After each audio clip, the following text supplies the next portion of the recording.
Lesson number 1, EVS, Inside the Human Body. Hello, I am Kyra. Look at the yoga asanas I do every day. They keep me healthy, happy and fit. Come to the park and perform these asanas with me. Dhanurasana, Hastapadasana, Balasana, Vrikshasana, Veerabhadrasana, Tadasana. After my yoga asanas, I love to eat juicy and tasty oranges. They smell good. Which body parts help Kyra know about the characteristic features of the orange? Sense organs. Mom, I am not getting the taste of orange. Why? Because you have a blocked nose due to cough. Do you know our nose and tongue are special partners?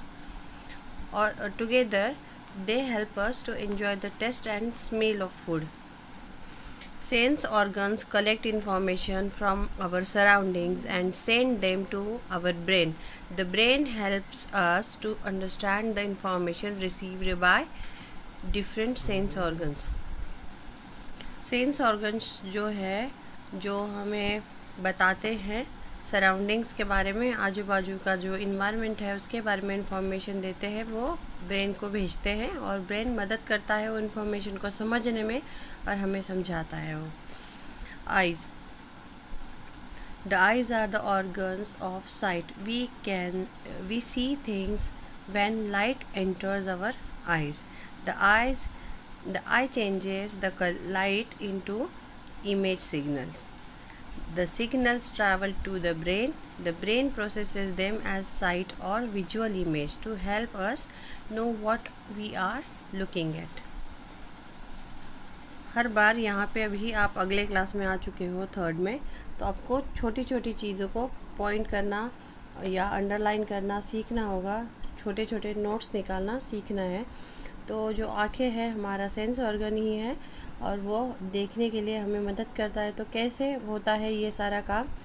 तो आँखें जो हमारी है वो जब light पड़ती है आँखों पे तो हमें इमेज दिखाई देती है, मगर वो इमेज ऐसे नहीं दिखाई देती. वो पहले इमेज सिग्नल भेजता है.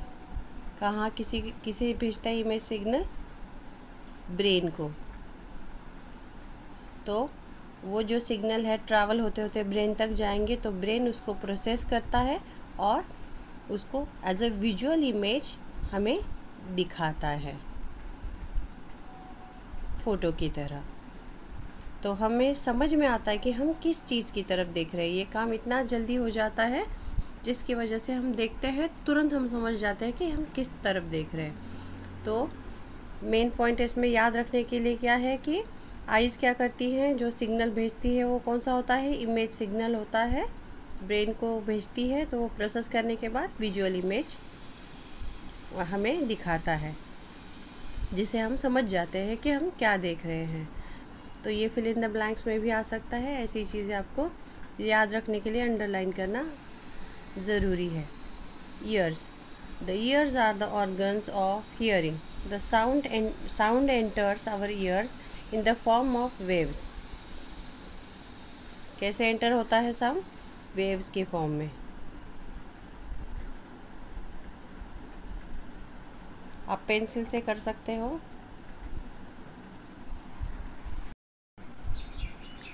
The ear changes them into electric signal. Electric signal में बदलता है. पहले क्या होती है? साउंड वेव्स हमारे कान पे पड़ती है, उसे हमारा कान इलेक्ट्रिक सिग्नल में बदलता है और वो ट्रैवल करते हैं ब्रेन तक सिग्नल्स, और वो सिग्नल्स ब्रेन प्रोसेस करता है और उसके बाद हमें बताता है कि हम क्या सुन रहे हैं. ये काम इतना जल्दी हो जाता है कि तुरंत हम सुनने के बाद बता सकते हैं कि कोई मशीन चल रही है या कोई गाना चल रहा है या कोई बात कर रहा है या कोई गुस्से से चिल्ला रहा है. We listen to music as it is pleasant to our ears. Noise is an unpleasant sound to our ears. It can damage our ears.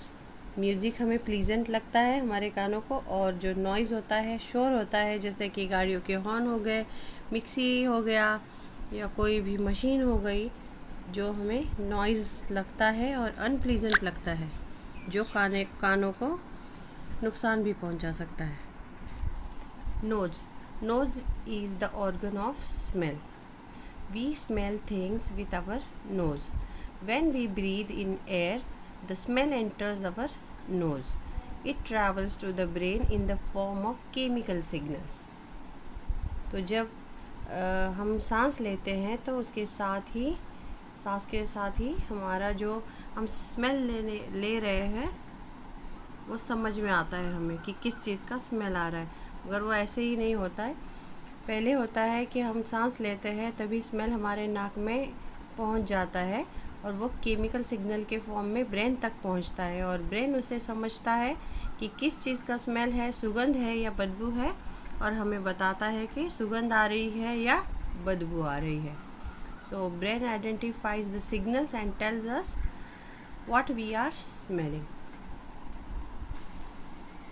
Tongue, the tongue is the organ of test.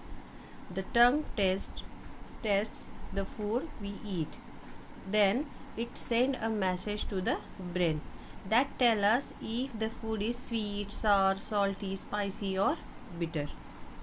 हम जब खाना खाते हैं तो हमें उसकी test का पता चलता है और वो जो टेस्ट का पता चलता है उसका मैसेज ब्रेन तक पहुंचता है और फिर ब्रेन बताता है कि वो मीठी चीज़ है या खट्टी चीज़ है या नमकीन है या मसालेदार है या कड़वी है। और ये इतना तुरंत होता है काम कि हमें खाते ही तुरंत पता चल जाता है 1-2 सेकंड में कि कैसी टेस्ट है इसकी। Skin, the skin is the organ of touch. When we touch an object the skin tells us whether the object is hot और कोल्ड और हार्ड और सॉफ्ट, रफ और स्मूथ। तो स्किन ये जो सेंस ऑर्गन है ये टच हमें महसूस कराता है। जब हम किसी भी ऑब्जेक्ट को, किसी भी चीज़ को स्पर्श करते हैं, टच करते हैं, तो हमें स्किन बताती है कि वो गर्म है या ठंडी है, सॉफ्ट है या सख्त है, रफ है या स्मूथ है।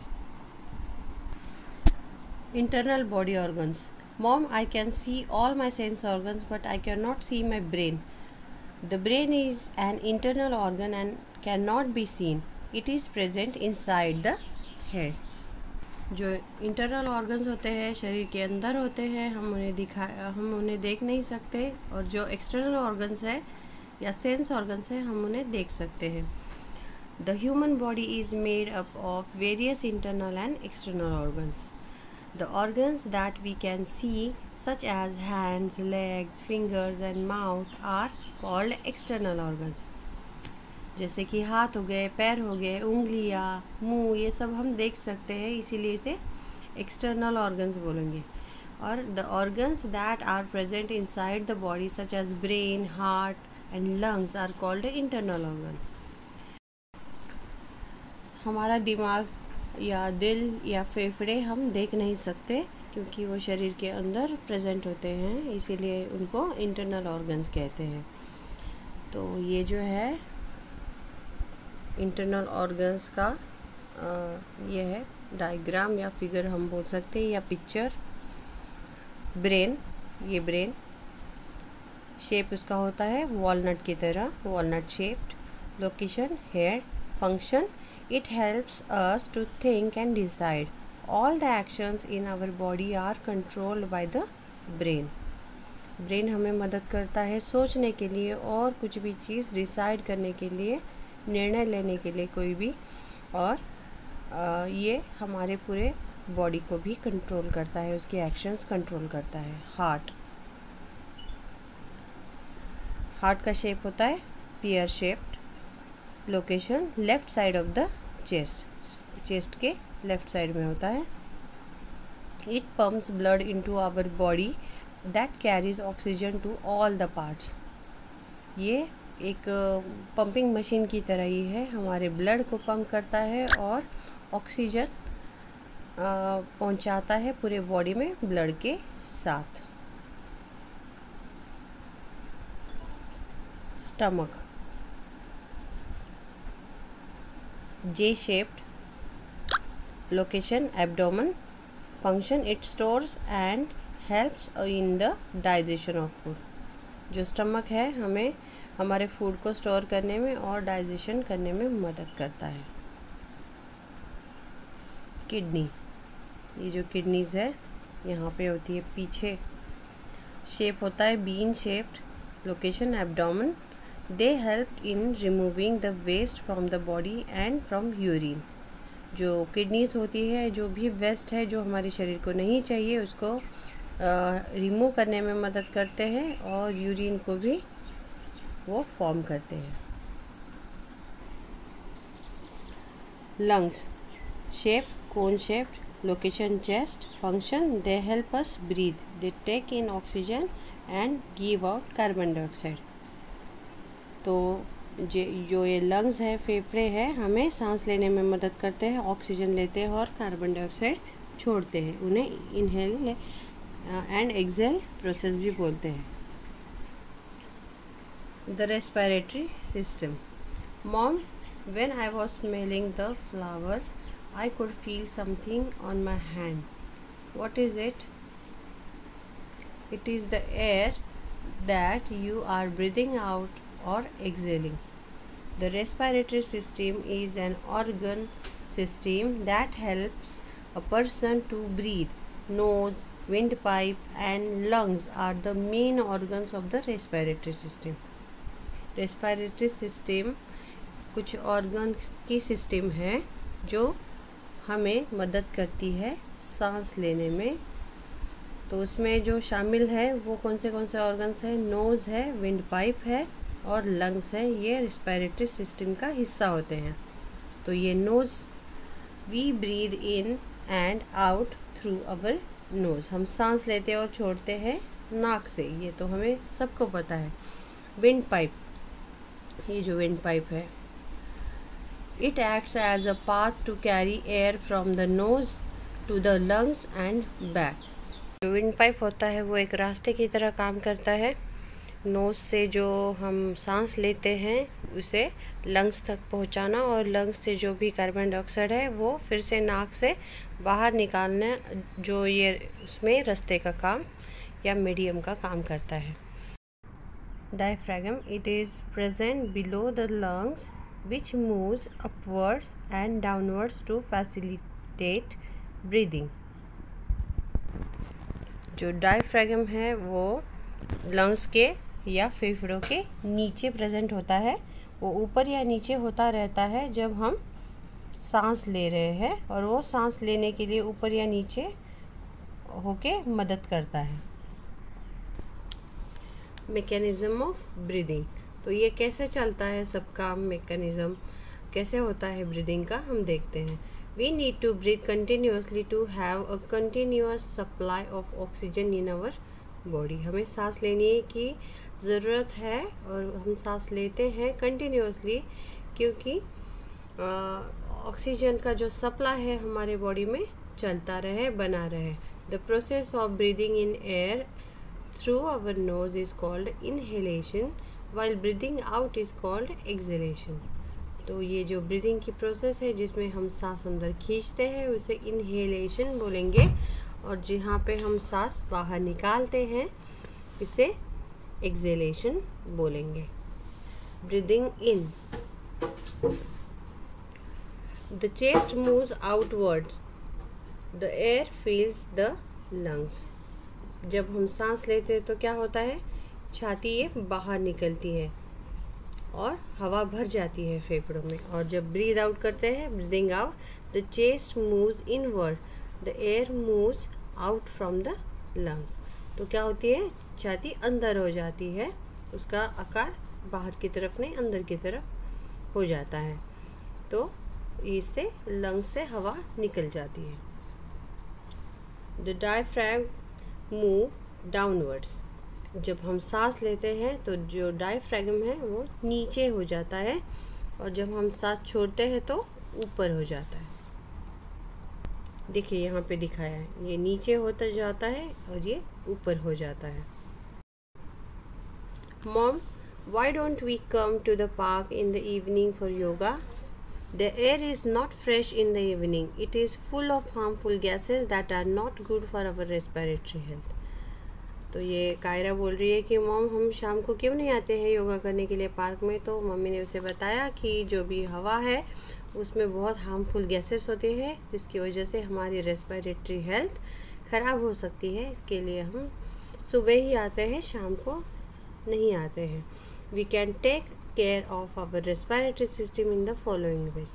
तो ये जो श्वसन की जो सिस्टम है, श्वसन क्रिया करने के लिए जो सिस्टम बनाई हुई है हमारे शरीर में, जिसमें 3 अंग जुड़े हुए हैं, जिसमें नाक है, विंड पाइप है मतलब सांस की नली है, और फेफड़े हैं यानी लंग्स है। तो इनको हम अगर उसकी केयर करें, उसकी अगर हम ख्याल रखने के लिए क्या क्या कर सकते हैं? ईट हेल्दी फूड, हमेशा अच्छा और स्वस्थ रहने के लिए अच्छा खाना ज़रूरी है। टेक प्रॉपर रेस्ट, तो आराम भी बहुत ज़रूरी है। Wear a mask in the polluted areas, तो मास्क लगाए जहाँ पे ज़्यादा पोल्यूशन है, गाड़ियाँ हैं, धूल मिट्टी है या कोई फैक्ट्रीज़ वगैरह है। Plant more trees and keep the surroundings clean and green, trees का काम है कि कार्बन डाइऑक्साइड लेना और ऑक्सीजन हमें देना, और जिससे ग्रीन भी होता है सराउंडिंग और स्वच्छ भी रहती है हवा। डू योगा और एक्सरसाइज एवरी डे, तो रोज़ एक्सरसाइज करनी चाहिए, योगा आसनास करने चाहिए, जिससे हमारी रेस्पिरेटरी सिस्टम अच्छी रहे। Do not burn waste in the open, और जो कूड़ा कचरा है, प्लास्टिक है, उसे अगर हम जलाएंगे ओपन में तो ये होगा, ये विदाउट फिल्टर हम जलाएंगे तो होगा ये कि जो हार्मफुल गैसेस है, कार्बन डाइऑक्साइड है और बहुत सारी जो गैसेस है जो हमारे रेस्पिरेटरी सिस्टम को हार्म पहुंचा सकती है, नुकसान पहुंचा सकती है, वो डायरेक्टली हवा में मिक्स हो जाएगी। तो ये ऐसा नहीं करना चाहिए।